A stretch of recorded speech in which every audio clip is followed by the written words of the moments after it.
দেখেছো? বলো শিয়াল চালাক না বোকা? চালাক। আর কচ্ছপ? বোকা। কচ্ছপ একটু একটু আস্তে আস্তে স্লো চলে, বাট সে বোকা না, সে বোকা না। তারপরে বলো কুমির, কুমির চালাক না বোকা? চালাক। দেখ চালাক নাকি বোকা, আজকে এটা পরে আমরা বুঝবো সে চালাক কে, শিয়াল চালাক না কুমির চালাক না কচ্ছপ চালাক। ঠিক আছে, কচ্ছপ চালাক। দেখা যাবে। বলো শিয়াল চালাক। জানো একটা দিঘির পার, জগন্নাথ দিঘি, হ্যাঁ একটা দিঘির পার নদীর কাছে ছিল কি কুমির। কুমির দেখে দেখে ভাবছে আমি মাছগুলো খেয়ে খেয়ে সব মাছ খেয়ে ফেলেছি, সব মাছ খেয়ে এখন সে ভাবছে আমি আজকে কত 2-3 দিন ধরে কিছু খাইনি। তো এই ভাবছে কুমির আমি এখন কি খাবো, দেখেছো? বলো সব খেয়ে ফেলেছে, খেয়ে বলে যে আমি কি খাবো। এবার ভাবছে যে ঠিক আছে আমি যেহেতু কিছু মাছ নাই নদীর মধ্যে, আমি সব খেয়ে ফেলেছি, এখন দেখি কোনো জীবজন্তু আসে কিনা, আসলে আমি খাবো। তখন শিয়ালের অপেক্ষা করছে, শিয়াল আসলে কুমির খাবে। কি আসার অপেক্ষা করছে? শিয়াল আসার অপেক্ষা করছে। কুমির আসছে না। কুমির ভাবছে কি হয়েছে আজকে শিয়ালের, আজকে তো শিয়াল আসছে না, প্রতিদিন তো শিয়াল আসে, ভয়ে ভয়ে জল খেতে আসে, আজকে তো আসছে না। তখন এক কচ্ছপ আসছে। কচ্ছপ এসে দেখে বন্ধু তোমার কি হয়েছে? বন্ধু বলছে, কুমির বলছে যে বন্ধু কত কয়েকদিন ধরে আমি কিছুই খাইনি। তখন কুমির ভাবছে, কুমিরও বলছে যে আমি কত কয়েকদিন ধরে কিছুই খাইনি। কচ্ছপ আবার জিজ্ঞাসা করছে কেন খাওনি? তখন বলে যে আমার নদীতে মাছ সবগুলো শেষ হয়ে গেছে, দেখেছো সব কুমিরে মাছ খেয়ে ফেলেছে। কুমির বলছে যে নদীর মধ্যে যে মাছগুলো আছে সব খেয়ে ফেলেছে, এখন আমি ক্ষুধার জ্বালায় আত্মহারা। তখন বলে বন্ধু আমাকে একটা উপায় বের করে দে। তখন বলে যে কি উপায় বের করবো? তো শিয়ালকে খাওয়ার একটা বুদ্ধি করে দাও তুমি। তখন ভাবছে ঠিক আছে আজকে শিয়াল আসুক। সবাই আবার বুদ্ধি দিয়েছে কি কি করতে শিয়ালকে, কানে পিষি পিষি করে বলেছে আজকে কুমির আসবে, কুমির যখন শিয়াল আসবে তুমি না মরার নাটক করবে। তখন তুমি যখন তার কাছে আসবে, শিয়াল যখন তোমার কাছে আসবে তখন তুমি চেঞ্জ করে ধরে ফেলবে, ধরে খেয়ে ফেলবে। ঠিক আছে, এগুলো গল্প। তারপরে শিয়াল তারপরে কি করেছে, যেরকম কথা সেরকম কাজ।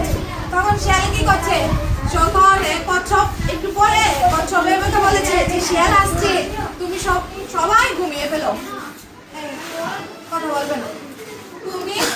কুমিরে ঘুমার অ্যাক্টিং করছে, শিয়ালকে বলে শিয়াল আসছে, কচ্ছপ বলছে শিয়াল আসছে তুমি ঘুমিয়ে ফেলো। তখন কুমির ঘুমিয়ে ফেলেছে। তখন শিয়াল আসছে তখন কচ্ছপে কাঁদছে, আমার বন্ধু মারা গিয়েছে, এরকম বলে কাঁদছে কচ্ছপ, আমার বন্ধু মারা গিয়েছে। তখন জিজ্ঞাসা করছে সত্যি তোমার কি কুমির ভাই মারা গেছে, কুমির মারা গেছে? তখন শিয়াল মনে মনে ভাবছে ভালো হয়েছে মারা গেছে, না হইলে আমি কি এমনি কান্দি খাইতাম, জল দিয়ে খাইতাম, না হয়তো ভয় পাইতাম। শিয়ালে এতদিন জল খেতে দিয়ে ভয়ে হয়ে খেত, কুমিরের ভয়ে, কুমিরে খেয়ে ফেলে কুমিরের ভয়ে। এবার ভালো হয়েছে মারা গেছে, এবার আমি নিজে আয়া স্বাধীনভাবে জল খেয়ে চলে যেতে পারবো, এরকম মনে মনে ভেবেছে শিয়ালে। তখন তাকে কচ্ছপ বলছে আহা আমার একটা মাত্র বন্ধু ছিল, সে মারা গিয়েছে, এভাবে বলে কাঁদছে। তখন কি হয়েছে জানো?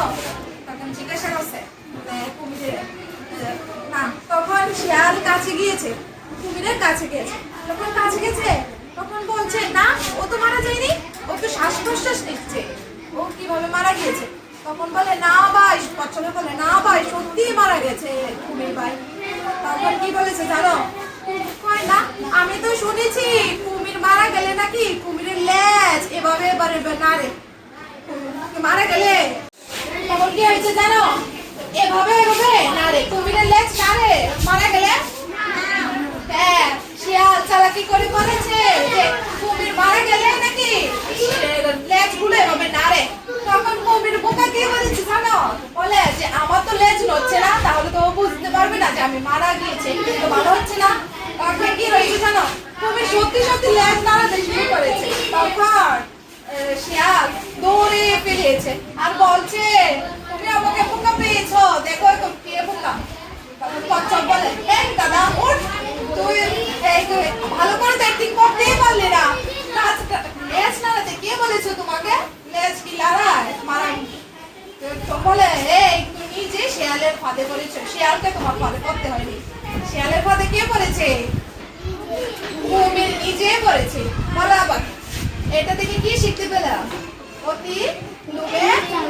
অতি লোভে তাতে নষ্ট। অতি লোভে কি? এখন বলো যে কে বোকা, শিয়াল না কুমির? শিয়াল বোকা। আমি জানতাম শিয়াল বোকা না কুমির বোকা? কুমির বোকা। বলো শিয়াল কি চালাক? অতিরিক্ত চালাক। তোমরা কিন্তু অতিরিক্ত চালাকি করো না, না হলে টিচারের পিটা খাবে, মা বাবারও পিটা খাবে। ঠিক আছে?